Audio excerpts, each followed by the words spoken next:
Jama'a Assalamu alaikum. Sunana Zainab Yahaya. A yau na zo mana da 'yar wata jan hankali ne wanda za mu yi shi akan wato kyautatawa. Shi dai kyautatawa abu ne mai matuƙar muhimmanci wanda kai da wanda aka yi mawa duk za ku ji daɗi. Kyautatawa bai tsaya kawai akan wanda ka sani ba, a'a ya game dukkan mutane, shin babba ne ko yaro, mace ce ko namiji duk ana iya kyautata musu da abin da ka san idan ka yi za a ji daɗi. Haka zalika su ma dabbobi akwai yanayin da za ka kyautata musu wanda shi dabba duk inda ya ga mai kyautata masa to za ka ga yana nuna matuƙar girmamawa a gare shi.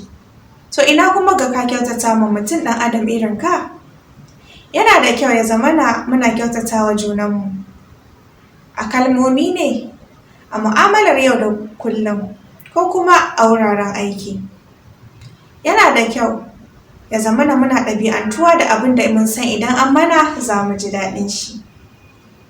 Wannan ita ce nasihata ko kuma in ce jan hankalina ga 'yan uwana. Na bar ku lafiya.